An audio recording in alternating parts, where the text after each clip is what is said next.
Hey guys, and welcome to a brand new video here on FPL Now. Today we're going to go over my final team selection for game week 1. I'm pretty confident that the majority of the players that I'm going to go over today are going to be who I go into the first game week with. So if you're excited for the video, drop a like down below, leave a comment. What are your game week 1 teams looking like? Subscribe if you're brand new, and let's get into the video.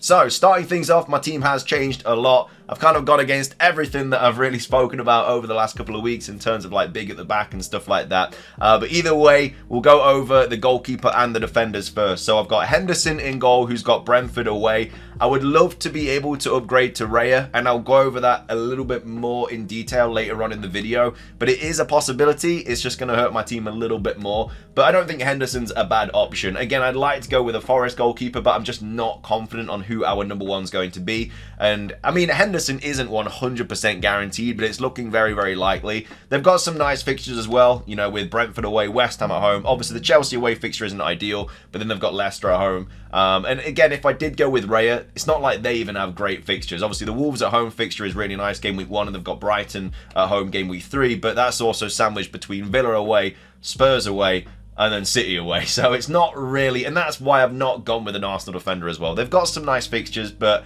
they've also got some really bad fixtures. And I'd much rather just wildcard Arsenal players in and Arsenal defenders in when their fixtures take a little bit of a turn. So yeah, as of right now, I've got Henderson in goal. Like I say, he's got Brentford away for the first fixture of the season. At the back, we've got 2 Liverpool players. So I've actually gone to Trent, Kwanzaa, and Pedro Porro as well. So a bit of an expensive back line. There's no Gvardiol. There's no Arsenal defender, as I've just said. Gvardiol is a player that I could also go to as well, because this draft actually has 0.5 in the bank. So if I wanted to, I could upgrade from Porro to Gvardiol. And I could even do that game week 2. You know, if I move early, there won't be any price changes and stuff, you'd like to think. And so I could always go from Porro to Gvardiol for that Ipswich at home game, which I'm not completely writing off, which is why I really like the idea of having 0.5 in the bank, because there's a couple of options in this team that I could easily upgrade, but having that to fall back on just in case of a worst case scenario, it's just really, really nice to have. But yeah, Pedro Porro with the first 2 fixtures are really nice. And I'd probably get rid of Porro anyway after those 2 fixtures regardless. I don't really want it for Newcastle away and Arsenal at home. So the Gvardiol switch could always be a nice change. It does lock in a transfer, but yeah, Porro with Leicester away and then Everton home, I don't mind that. Kwanzaa is a little bit of a risky player to bring in. Obviously, he's not guaranteed. He's been playing a lot pre-season, and I don't know if he has made that centre-back pairing next to Van Dijk his. Obviously, Konate is still there, etc. But he looks like he has been playing really, really well pre-season. He looks like he's impressed the new manager. And so, for a 4.5 mil Liverpool defender, I feel like it's just kind of worth the risk.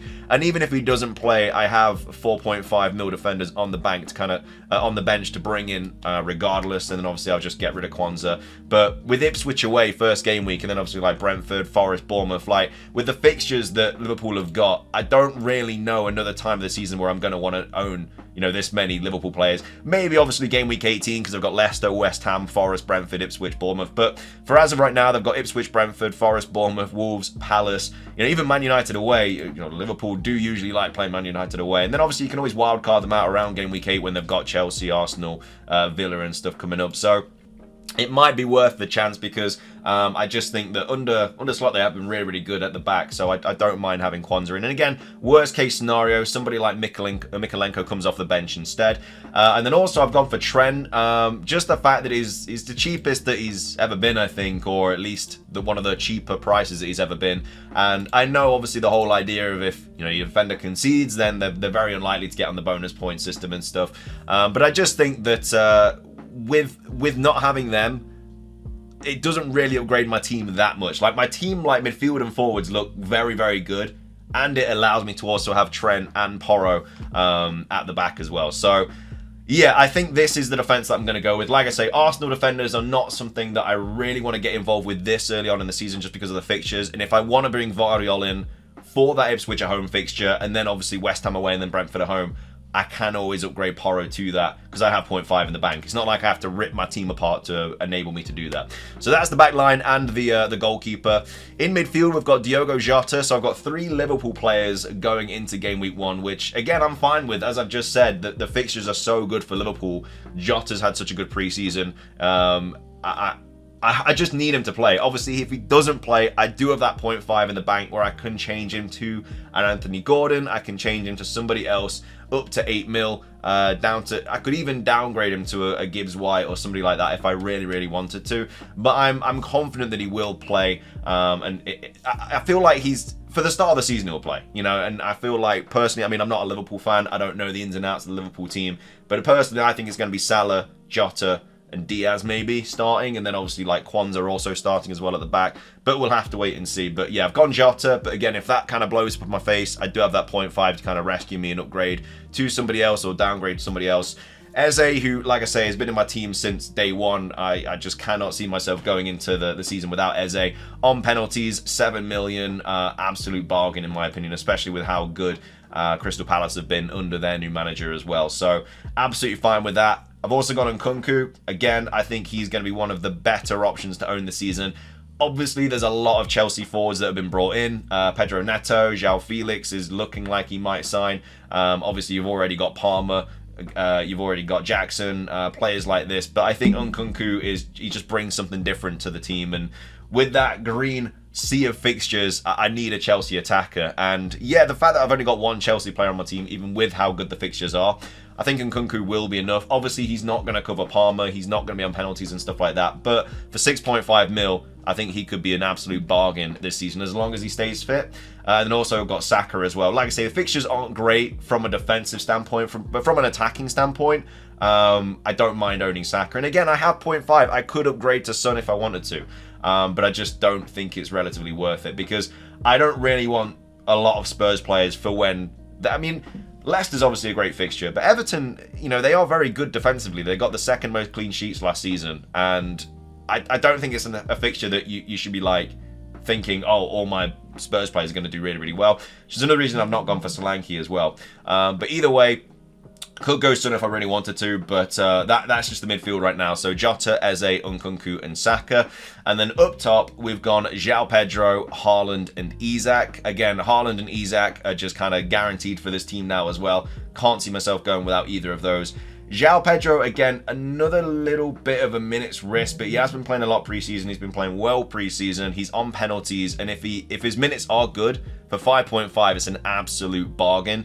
And again, if I wanted to, I could downgrade Trent to a Gvardiol or an Arsenal defender, and then potentially upgrade João Pedro to a Dominic Solanke. But like I've just said, I don't really want Solanke after the Leicester game. Really, like Everton's obviously fine, but then it's, you know, Newcastle, Arsenal. I don't think it's the greatest fixtures for Solanke. He should start as well. Like obviously, Postecoglou's come out and said that, you know, he doesn't see why he wouldn't start, but. It's not a player that I'm going to be rushing to get. You know, Solanke's not on penalties, stuff like that. He is in a new team. He is going to be in like a new kind of situation. So is he going to hit the ground running? You don't know. Obviously, he's had Prem experience, so he should be okay.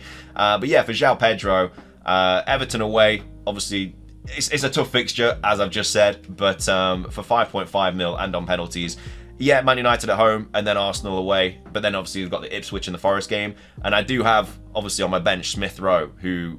I don't mind playing him, who's got Leicester at home instead of João Pedro. So switch to like a 3-5-2 for game week 2, 3, and 4. Or maybe just game week 2 and 3, because I'll obviously want João Pedro, who's got Ipswich at home. But yeah, obviously the rest of the bench, Ward, 4 mil keeper. Nothing crazy there. That's just not changed all season. Like I say, if you have Turner, get rid of him. Do not go into the season with Turner in your team. He's like 22% owned.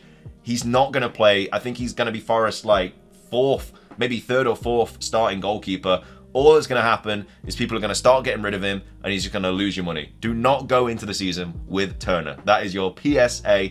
Do not do it. You've heard it here first. I mean, I'm sure you've heard it everywhere, but do not go into Game Week 1 with Turner. Just get in a 4 mil goalkeeper that's like low owned, like 2.7% for Ward. Try and go even lower. Obviously, don't go with a player from like City or Liverpool, because it will block you having 3 players from that team. But go with a team that's, you know you're not going to, like, I know I'm not going to own 3 Leicester players this season. I just know I'm not going to. So that's fine. And again, he's low enough owned where he's not going to lose me money. Turner will lose you money. That's all I'm going to say.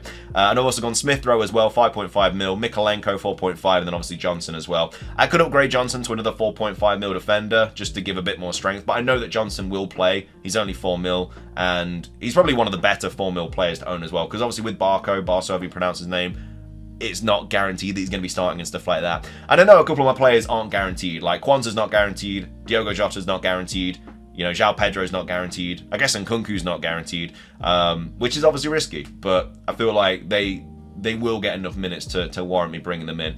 And like I say, if it all goes wrong, you always have a wild card in the back. But like I say, with players like Raya, I could bring him in. I'd have to downgrade Smith Rowe though to maybe like a Rodgers or something like that, who's only 5 mil. But I just don't think it's really worth it because the fixtures just aren't ideal from a defensive standpoint for Arsenal. So yeah, I do like this team. I do like the look of it. Obviously I could go Gordon instead of Jota as well if I really wanted to, and that is something I am definitely thinking about, because I feel like Gordon will just definitely play, and obviously Southampton at home, they're the same price, so it's not like I have to dismantle my team to get there. So that's the one kind of player that I'm a little bit kind of shaky on. Neither of them are on penalties or anything like that, so it's not like that comes into the equation. But yeah, could be Gordon or Jota. Obviously, I'm going to be doing a deadline stream this Friday, so I'll be going through my team properly and stuff during that if I do make any changes. But I don't really think I'm going to. I think this is probably going to be the team that I go into Game Week 1 with. Maybe Jota or Gordon. That's the only player. Like, I don't think I'm going to go Solanke. Unless, obviously, unless there's like some big injury news that like Pedro's out or whatever, then obviously I'll have to change my team. But as of right now, I'm pretty happy with what it looks like. So that's going to be it for today's video. I hope you guys enjoyed. If you did, please do drop a like down below. It's trying to hit 50 likes. Leave a comment. What are your Game Week 1 teams looking like? Obviously, we'll be doing a deadline stream on Friday, so if you want to come out to that, then you're more than welcome. And we'll see what the crack is with the deadline. But either way, thank you for watching. Subscribe if you're brand new, and until next time, peace.